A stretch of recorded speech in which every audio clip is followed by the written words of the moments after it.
Li Xianyu awakened a strange power within his body. His heart blazed red like fire. His eyes flared up as if fate had just been decided. This world is divided into two great continents, the Arctic and the center, along with the isolated Antarctic archipelago. The nations exist separately, unaware of each other's presence. A century ago, a technological revolution erupted in the Antarctic archipelago, marking the beginning of a great era of exploration, with ships venturing into the vast seas. On a silent dark night, a superweapon fired directly at the sacred mountain of the Nation of Light, blowing apart the circular mountain range like a collapsing pie. From that moment, the planet entered a new era, and the world began to change at its core. Li Xianyu, an ordinary student of the Nation of Light, lived quiet, unaware that tomorrow, his 20th birthday, would mark a turning point in his destiny. A classmate was surprised to see Li Xianyu leave, reminding him about their plan to play games together tomorrow. Li Xianyu smiled in response to his father, calling him home for his 20th birthday, seemingly wanting to hold a celebration. Scrolling through messages, he chuckled quietly, as his handsome appearance seemed to make him quite popular with the older sisters around him. A female classmate wished him a happy birthday before parting, then lamented that she was still the last single dog in the dormitory.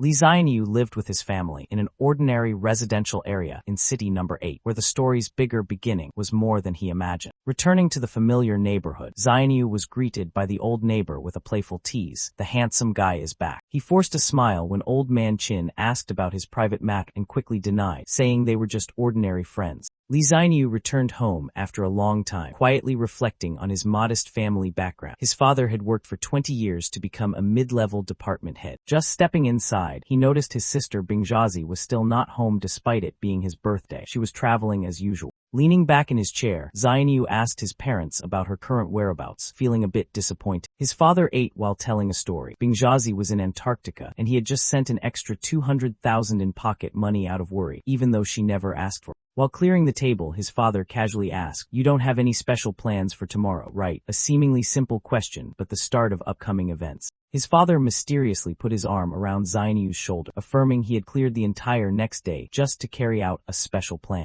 Though curious why his 20th birthday was kept so secret, Xianyu couldn't get more information. His father only said, "You'll know tomorrow." The next morning, the sky was clear. A new day began, also the fateful day for Li Xianyu. Seeing his father constantly checking the clock, Xianyu suspected something was about to happen, but only received evasive answers. His father immediately reacted to a knock on the door, his expression serious while Xianyu remained bored, having seen no sign of a party. Xianyu smiled hopefully, thinking perhaps the visitor was Bingjazi, his sister, returning to surprise him. A strange man in a black suit entered, formally greeted by Xianyu's father, and led straight into the study. Xianyu watched in confusion, silently guessing this might be the person his father had long awaited. Unexpectedly, he was also called in. In a solemn atmosphere, the three sat facing each other. Xianyu still did not understand what was about to happen. No one spoke. The atmosphere grew so heavy that both father and son broke into a sweat in the silence. His father spoke in a deep, serious voice, "Xianyu." He gripped his hand tightly, eyes mixed with nervousness and determination. Actually, the words were about to reveal an unimaginable truth. The atmosphere suddenly froze as the father confessed a shocking truth. He was not Xianyu's biological father. Before Xianyu's horrified eyes, he continued explaining. His biological father was a close brother who had died when he was young. The lawyer handed over a file, an item entrusted by his biological father, to be given only when Xianyu reached adult. Xianyu took the sealed letter, emotions surging chaotically inside, not yet fully understanding what he was about to face. The two adults quietly left the room, giving Xianyu time alone to process all the revelation. Sitting silently in shock, Xianyu kept questioning himself. Not biological, has an inheritance, and even Bingjazi is not his real sister.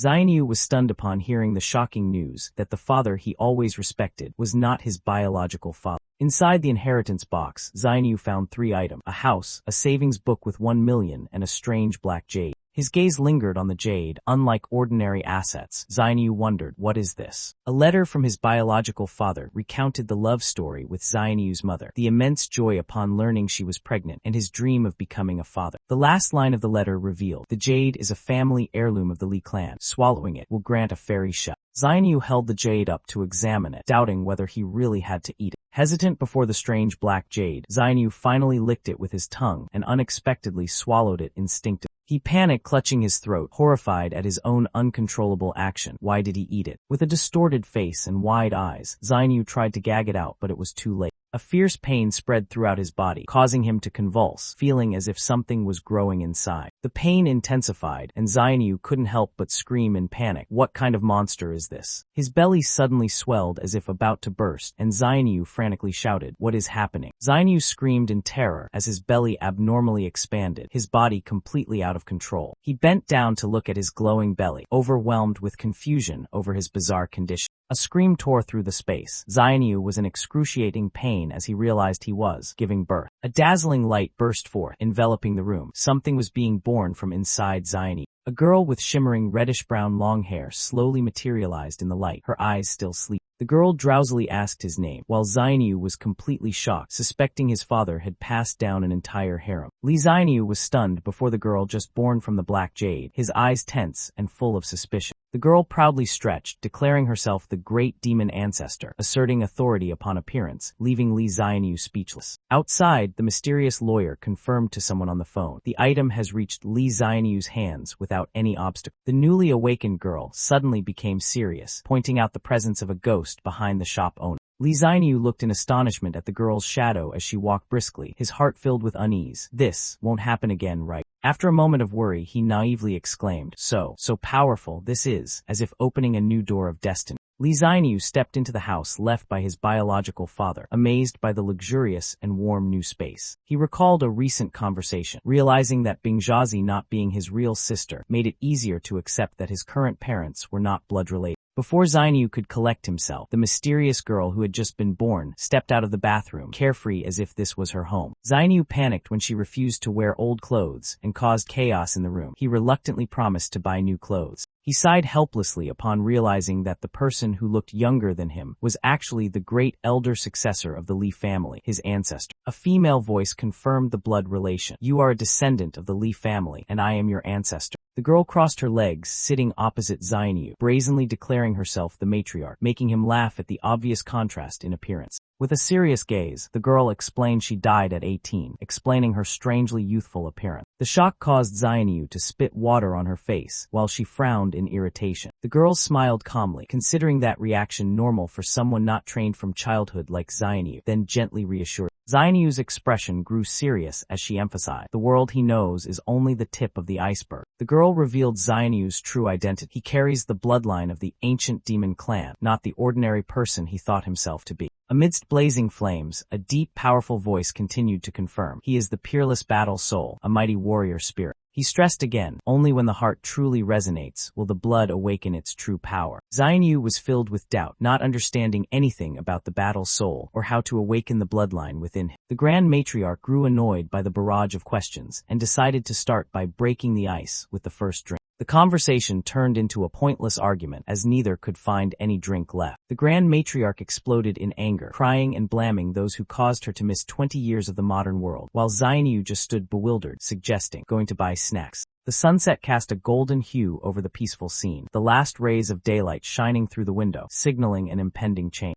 Li Xianyu returned with a bag in hand, calling out, "Grand Matriarch, I'm back," as he saw the girl standing silently on the balcony, her hair gently blowing in the evening light. The Grand Matriarch stood silently before the city sunset, recalling the long, endless time that had passed, over a century and a half since she was alive. The world kept changing each time she fell asleep and woke up, while she remained forever 18, as if time had forgotten. Li Xianyu appeared in the doorway, gently calling the Grand Matriarch, his eyes showing sympathy mixed with confusion over the vast time gap between them. But the emotion was quickly cut off when the Grand Matriarch suddenly turned and shouted a threat. If the snacks weren't good, he would pay the price. Li Xianyu arranged the snacks on the table, preparing to please the hard-to-please matriarch from a distant past. The Grand Matriarch bit into a snack and immediately was filled with happiness, her eyes sparkling as if discovering a worldly treasure. She seriously turned to Li Xianyu, her sharp gaze asking, "Kid, do you know about the existence of the ancient demon?" The Grand Matriarch told of an ancient era when the ancient demons ruled the world with overwhelming power, strong yet unable to conquer time. The bloodline of the ancient demons still exists, flowing through all creatures. Those who awaken this power are called bloodline bearers. Putting legends aside, the Grand Matriarch immersed herself in a giant bowl of noodle, enjoying the most sumptuous meal in hundreds of years. Li Xianyu complained while eating that he had lived on instant noodles for half a month, causing the Grand Matriarch to sigh with pity, sarcastically comparing him to her impoverished father. While they were enjoying their meal, a small dog appeared by the table with pleading eyes, causing both to freeze cautiously. The dog wagged its tail and licked, its eyes shining as if begging for some food from the two. The Grand Matriarch silently extended a piece of chicken to the dog with a cold expression and scrutinizing gaze. An employee in the shop angrily chased the dog away, scolding it as bad luck, causing the peaceful atmosphere to suddenly waver.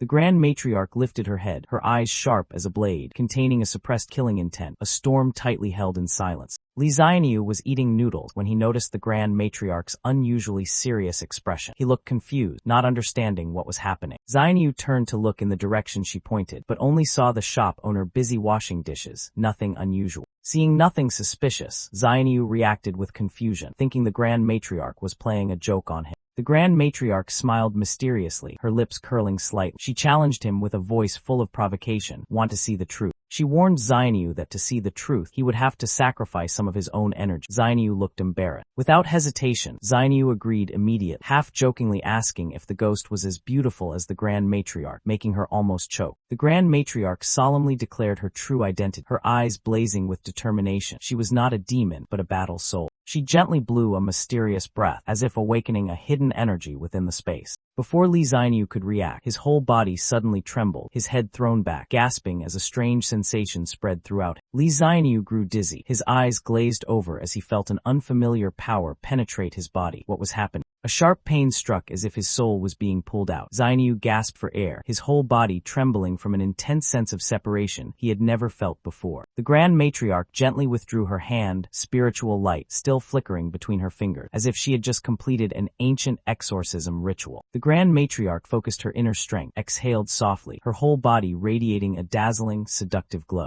Li Xianyu had no idea what had just happened. His soul seemed to float out of his body, and he could only cry out in shock. The Grand Matriarch said nothing, simply touched Li Xianyu's forehead, forcing him to face a new world. Affected by her power, Li Xianyu suddenly transformed into a childlike form, staring at her with wide, innocent eyes. His eyes widened, tears streaming unconsciously as something strange invaded his mind, a feeling both painful and terrifying. Before him appeared an unbelievable sight, a ghost quietly standing behind the chef, invisible to everyone else in the shop. In the kitchen, stacks of cardboard boxes seemed harmless, but actually concealed something unusual slowly spreading through the air. The chef shivered in the sweltering heat, unaware that a cold ghost was clinging to his back, causing the temperature to drop suspiciously. Li Xianyu and the Grand Matriarch noticed the anomaly. The chef, however, still hadn't realized the chill wasn't from the air conditioner. The ghost revealed itself with a maniacal grin. Black energy poured from its body, signaling impending disaster. Li Xianyu anxiously asked the chef would die. The Grand Matriarch calmly chewed her chicken leg and replied, "It'll just be a few days of serious illness." Not wanting to delay, Li Xianyu immediately stood up and shouted, urging the Grand Matriarch to leave this eerie place as soon as possible. Li Xianyu screamed in pain, clutching his back as he felt his life force drained in an instant. The Grand Matriarch nonchalantly chewed her chicken wing, coldly reminding him that she had warned about the energy drain. She lectured like a doctor, asserting that a man's health is tied to his kidney, the storehouse of essence and vitality. Li Xianyu tried to argue, but the Grand Matriarch just smiled light, confirming she was a battle soul and her power depended on her host. The Grand Matriarch turned and walked away, emphasizing that only when her host grows stronger can she unleash her true might.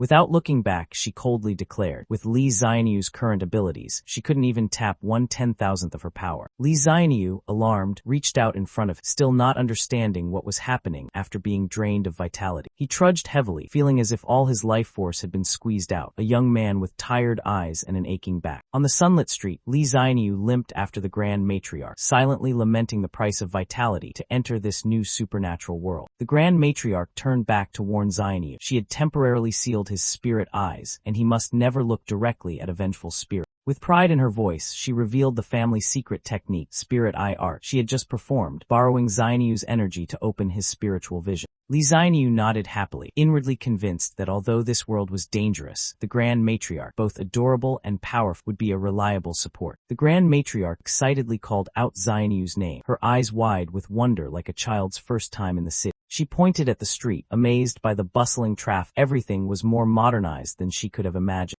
Xianyu gave a wry smile, gently reminding her that cars had existed for 20 years, but the Grand Matriarch immediately retorted that she'd never seen it this crowded before. She continued to be stunned by the revealing fashion of young women, shaking her head in amazement. Looking up at the rows of high-rise buildings, the Grand Matriarch couldn't hide her awe at the modern city. Zainu struggled to keep up with her pace of fitting in, aching and exhausted, helplessly muttering, "Wait, slow down a bit." The Grand Matriarch couldn't take her eyes off the delicious food in the shop, her eyes sparkling as she eagerly urged Zainu to buy it right away. The two stopped in front of a convenience store where the sign was mistakenly labeled a dental clinic. The Grand Matriarch happily enjoyed a cold ice cream cone, her lips curling into a gentle smile of simple happiness. While the Grand Matriarch was immersed in her ice cream, Zainu sat beside her with a weary expression, inwardly lamenting her endless appetite. In that peaceful moment, Zainu suddenly spoke up, softly calling great-grandma. His gaze grew distant as he asked seriously, "What kind of person was my father?" Li Zainu mentioned the name Wu Xiang with a puzzled look. The Grand Matriarch replied indifferently, saying he was just that kind of person. She said Wu Xiang was once the most outstanding among her great-grandsons, but fate was cruel, causing him to die young and lose his path. The Grand Matriarch thought that if Wu Xiang were still alive, she might have broken her own chains long ago. Zainu was silent, amazed by the talent of the father he never met. She affirmed that Zainu's father was a rare genius. If he had had another 20 years, his power might have been enough to free her. Zainu immediately thought of being drained of blood and strength, confused as to whether the two things were related. He pressed her about the chains she mentioned, but the Grand Matriarch dodged the question, making an excuse to leave first, leaving Zainu in doubt. No sooner had he agreed to go with her than Zainu was ordered to buy all the snacks in the supermarket, shocking him with her enormous appetite. Li Zainu trudged home exhausted, both hands carrying heavy bags, complaining about being forced to buy so many snacks. Grumbling as he walked, he blamed the Grand Matriarch for being too capricious, making his back ache from carrying so much stuff. Finally arriving home, Zainu breathed a sigh of relief, but immediately froze at the strange scene before him.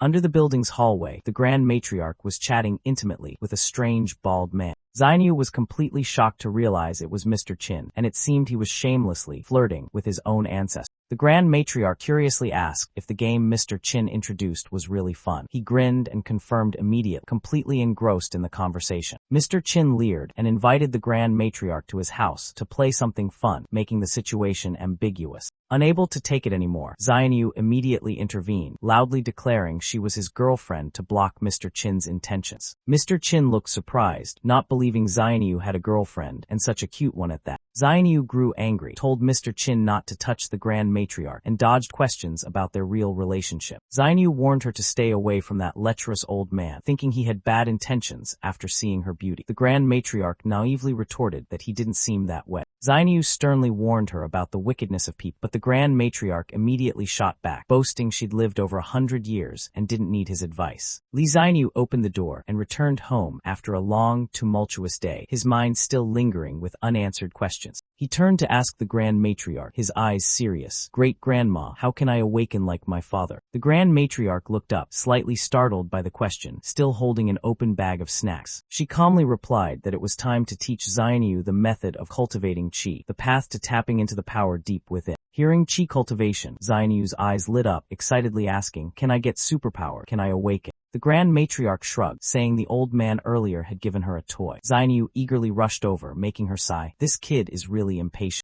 Li Zainu handed his old phone to the Grand Matriarch, telling her to play with it for now and that he would buy a new one later. She began explaining that since ancient times, descendants of powerful bloodlines discovered that when the body reaches a certain level, qi naturally generates within. Qi is a type of energy produced in cells through a special method, nourishing the body and, in turn, being nurtured by the body itself. When the sensation of qi is strong enough, it develops into various abilities, from meditative inner strength to elemental control. The Grand Matriarch emphasized that unlike inherited special powers tied to bloodline, qi is a separate system, independent of blood. Zainu was surprised and asked if ordinary people could also cultivate qi. She replied that theoretically yes, but it's very difficult because normal bodies aren't strong enough to sense qi. The Grand Matriarch opened the door, clearly stating that for descendants carrying the ancient demon clan bloodline, cultivating qi is the best path to awaken the bloodline. Zainu was a bit worried, but listened seriously as the Grand Matriarch began the process of opening his acupoint. They sat meditating face to face, and the Grand Matriarch taught that once the cells are activated, Zainu would be able to unlock the hidden power in his bloodline.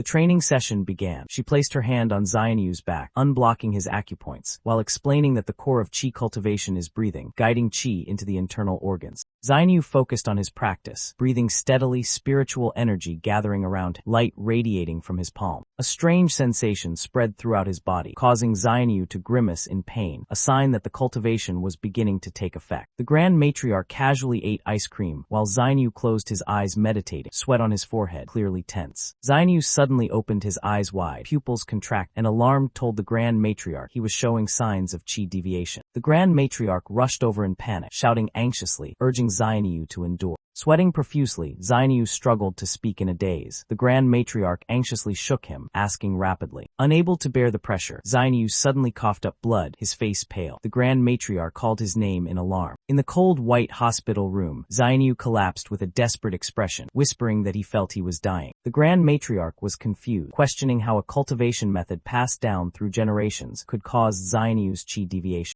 A doctor entered the room, smiling as he inquired about Xianyu's condition. Both the Grand Matriarch and Xianyu were stunned when they suddenly recognized the newcomer. It turned out to be Uncle Qin, the one who called the ambulance when he saw the Grand Matriarch panic and run out with a pale face. In a flashback, the Grand Matriarch hurriedly ran to seek Uncle Qin's help when Xianyu lost consciousness. Looking back on everything, Xianyu sighed softly, while the Grand Matriarch gently affirmed, "He's not a bad person." Uncle Qin anxiously asked the doctor about Xianyu's strange condition as he suddenly collapsed after the cultivation session. The doctor calmly diagnosed Xianyu was poisoned by fog, leaving all three speechless in surprise. Xianyu urgently requested a full examination, thinking his meridians were seriously damaged, but the doctor confirmed it was just a common symptom of inhaling toxic fog. The Grand Matriarch looked puzzled and asked what fog was, showing she was completely unfamiliar with the concept of modern pollution. Xianyu explained that the air nowadays is filled with industrial smoke and dust, and he might have accidentally inhaled it during cultivation. Lying flat on the bed, Xianyu sighed, complaining that modern cultivation was too difficult, especially without a high-end air purifier. The Grand Matriarch patiently explained that although modern qi cultivation is harder, it's still the only way for Xianyu to resonate with the spiritual pearl and awaken his bloodline. Hearing that cultivation could restore energy, Xianyu happily misunderstood that he would no longer be drained of strength. The Grand Matriarch brushed back her hair and calmly clarified, cultivation only helps recover faster, but the energy she needs still far exceeds Xianyu's capacity. Xianyu panicked completely upon learning that all previous descendants were exhausted because of her. The thought of hereditary depletion made him feel like he was collapsing. "I'm still just a kid." Li Xianyu, a tragic teenager bearing the beauty of his great-grandmother and a hereditary disease that drains his vitality, is struggling with the aftermath of a week-long fog poisoning that kept him from attending school. He realizes that the real culprit behind his frail body is not the fog, but the hereditary vitality-draining condition passed down from his ancestors. Currently, only special kidney protection pills can somewhat alleviate the exhaustion tormenting Xianyu every day. He hurriedly swallows the medicine in fatigue, feeling as if his youth has already ended this autumn, even though it has just begun.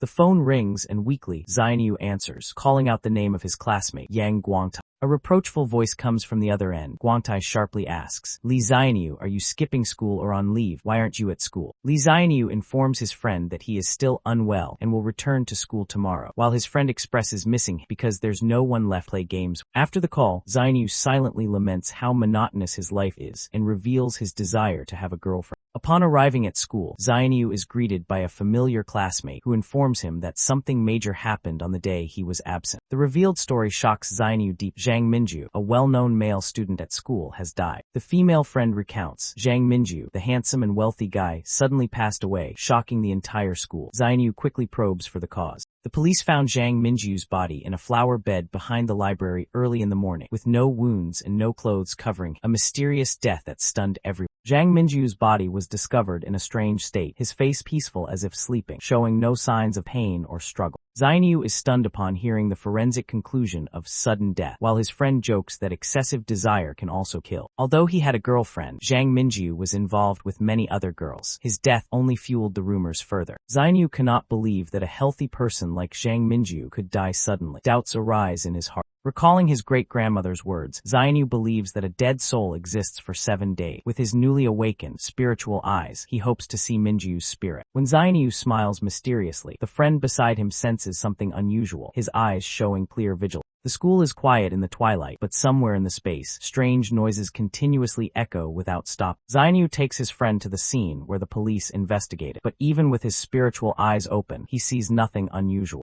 In an effort to recheck his spiritual eyes, Zainyu closes his eyes and concentrates. Hopping a blink might restart his newly awakened spiritual vision. A flash of light appears in his eye. The spiritual eyes officially activate, a sharp gaze piercing through all invisible spaces. Zainyu begins to scan the school ground. He calls Zhang Minju's name with his mind, focusing his will on every hidden corner where the mysterious death occurred. He continues to sweep through familiar spots around the scene, from flower beds to vending machines, patiently searching for Minju's soul trace. The surroundings blur strangely as Zainyu concentrates on calling Zhang Minju's name, hoping his spirit will appear. Yang Guangtai looks at Zainyu confusedly as he blinks repeatedly. He still sees nothing, even though they are clearly at the death scene. Zainyu recalls his great-grandfather's word, "Think of ghosts and gods and they will appear," but he still sees no sign. Yang Guangtai, frustrated, suggests going back to play games, while Zainyu uses the excuse of going to the restroom to think further. Sitting in the restroom, Zainyu calls his great-grandfather, suspecting that the spiritual eyes might only be usable once. His great-grandfather snapped while scolding affectionately, "Whoever made spiritual eyes that only work once?" Li Zainyu reports to his great-grandmother that the person died yesterday, mumbling a strange philosophical phrase about death under the peony flower. The Grand Matriarch calmly replies that people like Zhang Minju are not scary even in death. Perhaps his soul is still lingering around the girl's dormitory. She warns that if he can't see it, then forget it, and advises Zainyu not to linger in places where people have died. With a helpless look, Zainyu responds to his great-grandmother. Though disappointed, he obediently complies. The Grand Matriarch immediately took the opportunity to set a condition. After class, he must buy her 10 bottles of yogurt. Sitting back on the toilet, Zainyu complained that he gained nothing except having to dig into his pocket to buy snacks for the old lady. Li Zainyu suddenly shivered, a cold chill running down his spine, leaving him astonished. A strange sound came from the toilet behind him, and Zainyu startled, turning around, thinking the system was broken. Zainyu's eyes widened, tears involuntarily streaming down as the horrifying sight peered before him. From inside the toilet, a pale spirit emitting blue smoke took shape, the twisted, fierce face of Zhang Minju floating closer.